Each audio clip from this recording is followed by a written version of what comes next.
Hello everyone, welcome back to Anmoll Astrology channel.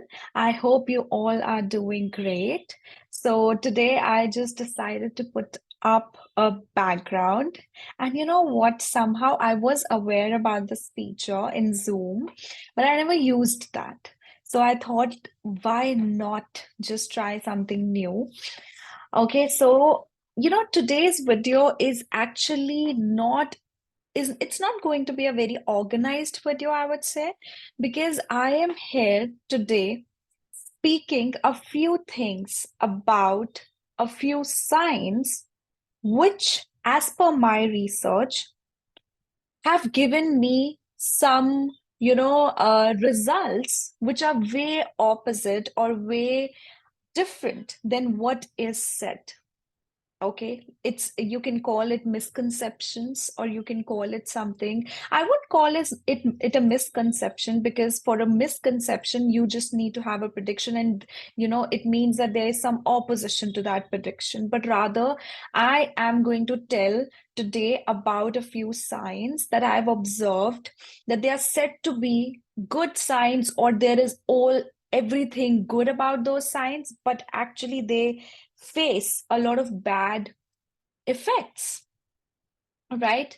So let's just get started with it. But before that, let me tell you, people, whenever you want to learn astrology, whenever you want to understand zodiac signs, always understand one thing, that there is no sign which is 100%, right, correct, accurate, or good or bad.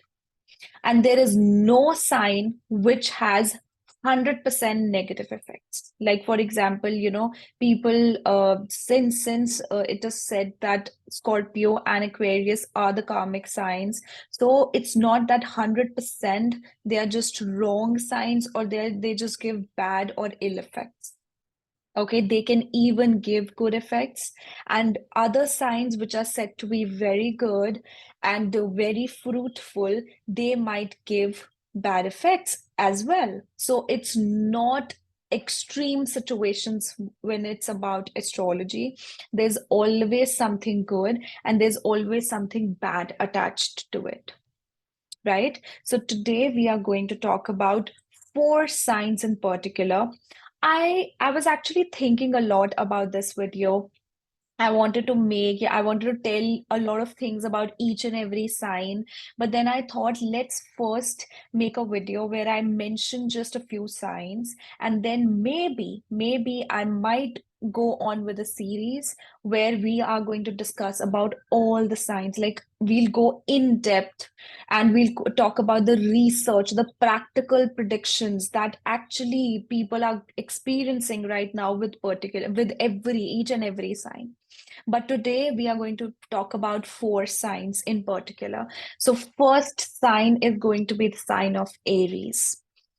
So Aries is the very first sign. It is the very first sign of the Kalpurush Kundli. It represents the first house, right? Aries is said to be a very spontaneous, adventurous, independent, and a very active, impulsive sign, right? But one observation that I've seen most of the times with the sign of Aries, wherever I am going to see a sign of Aries, I would know there is some heavy dominance within that area. So Aries is a sign which can be very dual in your life. Whichever planet you have in Aries, that particular person or that particular house, if suppose that particular house is related to some person, like suppose if your sign of Aries falls into the seventh house, or your seventh lord falls into the sign of Aries, you would know that that particular person is going to have duality in their nature, and duality of two extremes, because Aries is a sign which can go to way extreme situations, right? Aries is a sign which can even be forceful. So one thing we are unaware or which is not talked much about the sign of Aries is the duality, the psychoticness, and the extremist behavior. Now, I'm not saying that Aries individuals are very good or very bad.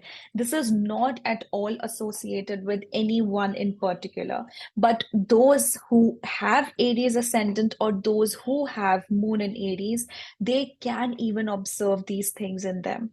Whenever there's a malefic influence on the sign of Aries, whenever there is a malefic planet in the sign of Aries, you would know that that area is going to dominate you a lot.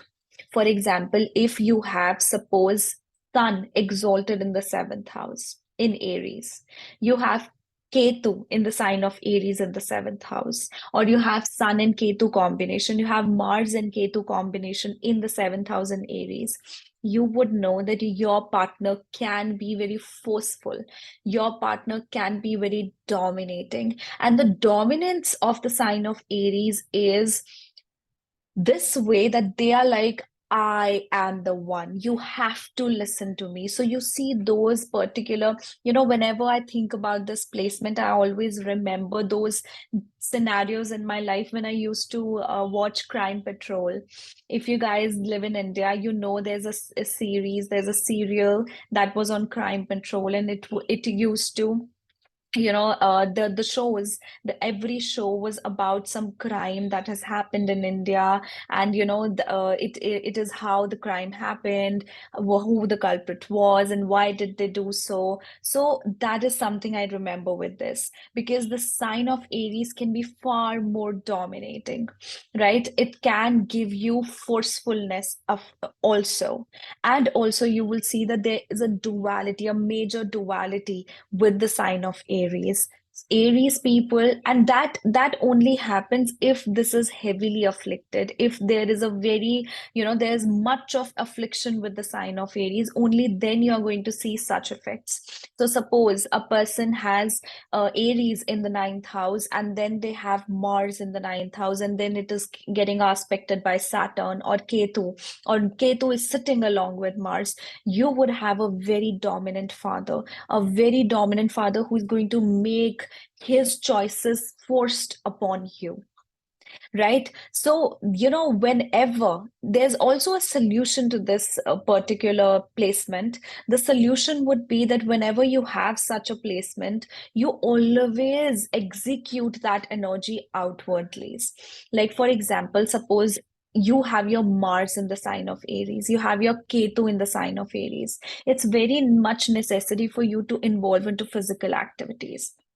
You should be involved into physical activities so that that particular aggression goes out. But this is something you can make changes in yourself. But suppose, like I gave the example, that in the ninth house there is Mars and Ketu in sign of Aries, there's Sun and Ketu in the sign of Aries, then it is not dependent on you. You rather would have a father who is going to be like that, who's going to be that dominating towards you. It's just that you can realize that this is the situation and this is how my stars are. I have to go through that dominance of my father. I have to go through that dominance of a guru, right? So you just know, you just have a particular understanding that yes, this is something which is going to happen with me, and I'm going to deal it accordingly, right? But whenever there is sign of Aries, dominance of sign of Aries, you will always have such effect in your chart.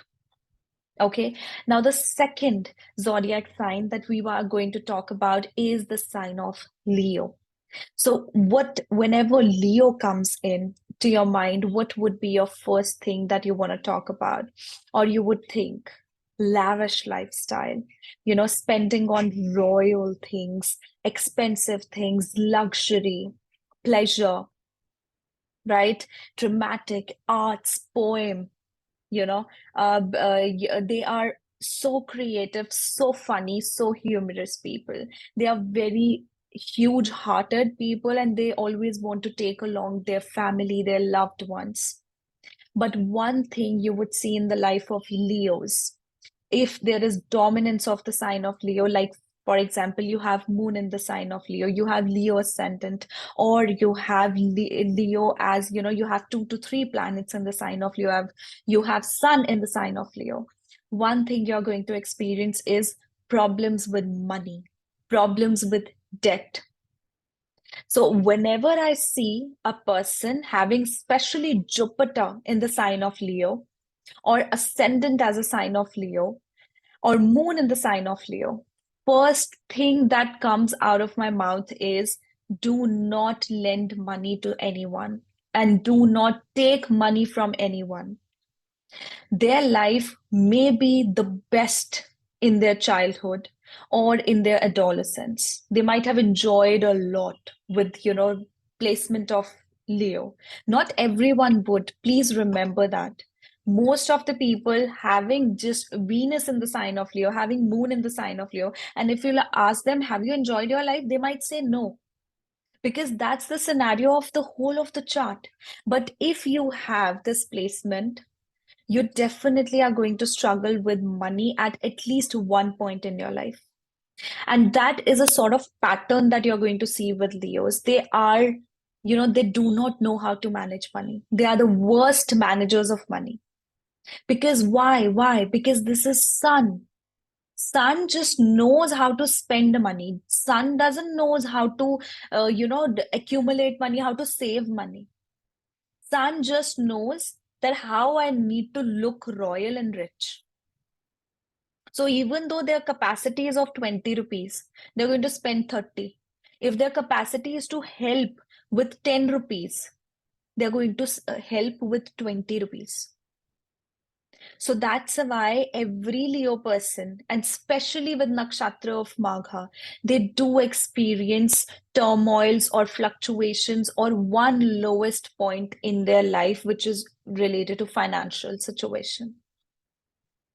And definitely do not give your money to someone, especially your relatives, because Leo people have a tendency that they feel so much from their heart. If they see that someone is in pain, they would just get, they would get that soft corner for that individual, even though that person is going to be a stranger, and they would want to help that individual. And in the order to help that individual, they are going to make themselves suffer. So with Leo comes the financial situation. There's at least one point in their life, and that is most of all in their between their mid 30s and mid 40s, that they experience such a situation. So be very careful with your money matters, wherever your Leo is placed, and if there is any dominance there. And even you would see that, suppose if your seventh lord is in Leo, if your seventh house is Leo, if your ninth lord is Leo, you would see that this struggle is there with your spouse. If it is seventh house, even if you have Mars in Leo, Jupiter in Leo, that is going to be situation with a spouse if you are a female. If you have Venus in Leo, then it could be about you, yourself, or your family lineage has been like this, that somehow your family has experienced such a situation with finances, and then that is carried forward towards you. Right. So I have actually, encountered a lot of people, especially with the recent encounter that I remember with a client of mine who had Venus in the sign of Leo, and it was in Magha. And when I told them that this is the situation, this is a misconception of Leo, and then they were like, that's what I wanted to always hear, because each and every astrologer that he has been to previously, they have told them that you have Venus in Leo, you are going through Venus Mahadasha, you will have so much money. And then he was like that 10 years have already passed with Venus Mahadasha. I won't say that there wasn't money, but there wasn't money for long. They did have money at some point, but then it was taken away. Then they again got it, then it was taken away. So there was so much fluctuations with money. And at this point, when he was interacting with me, he told me that he was suffering with money. He was not having the adequate money to even invest in his business. So that's why this is the second sign that, we need to understand it much in a very different way. Now, third sign, which I would say is one of the important subjects, the sign of Libra. So whenever Libra comes into our mind or we hear about Libra, what comes into our mind? They're very super creative. They are negotiable. They love to negotiate. Excellent business persons, right? They are very much show off. I have seen Libras to be way, way more of show off individuals, even more than Scorpio and Leo. And then we also think about that this is the seventh house. This is about relationships, unionships. Their peace of mind is much of affected with their relationship. If their relationships are well, their peace of mind is well. If it is not well, these people do not feel well. But instead, what more you should know about Libra sign? Libra sign can create mess and blunder with relationships if it gets connected with the seventh house. Surprised? Because this is something I've seen happening. Like, I cannot recall a chart where I've seen seventh house Libra and or Venus in the sign of Libra or seventh Lord in the sign of Libra, and I haven't seen struggles with relationships.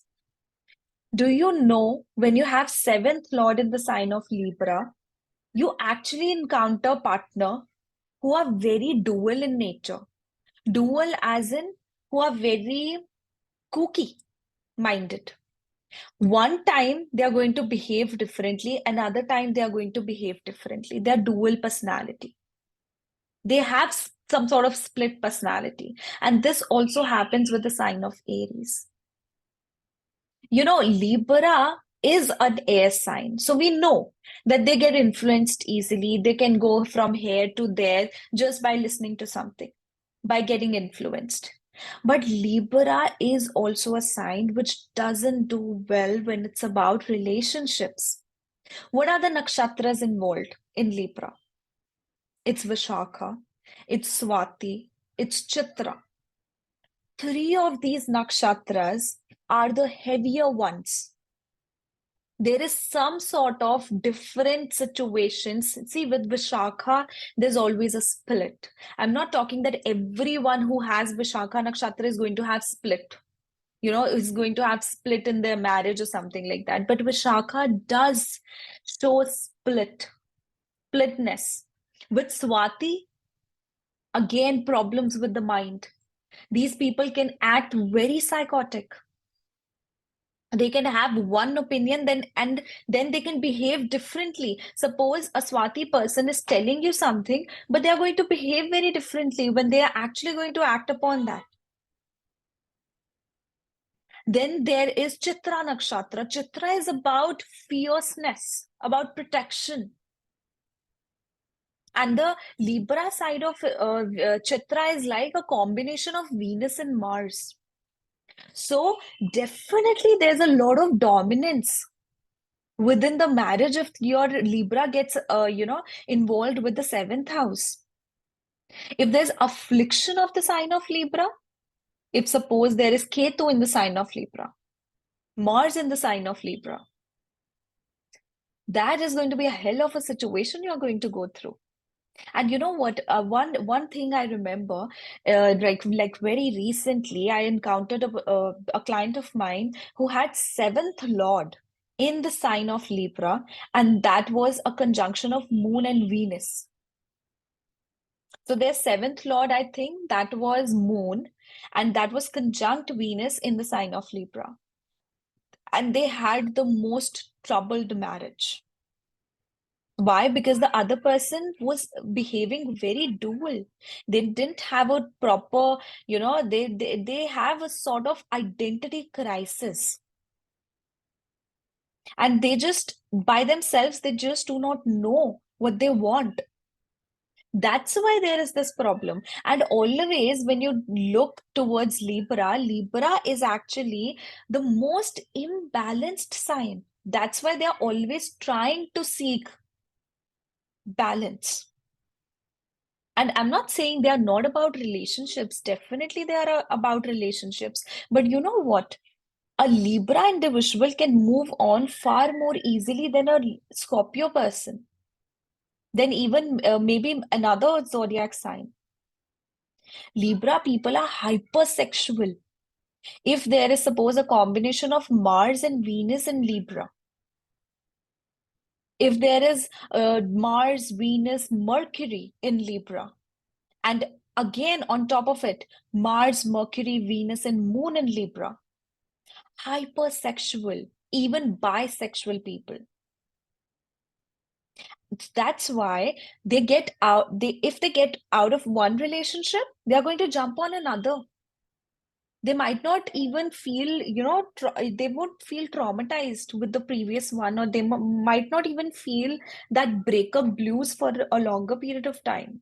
It's just a matter of time when they're going to get the second partner or the other partner, and then they are going to feel all well. So that is about the sign of Libra. So whenever you see a sign of Libra, do not assume that the marriage is going to be so well. If you see seventh house Lord in the Libra sign of Libra, do not assume that marriage is going to be very good. Your partner is going to be a person who's going to try to balance the relationships, because you cannot predict for them.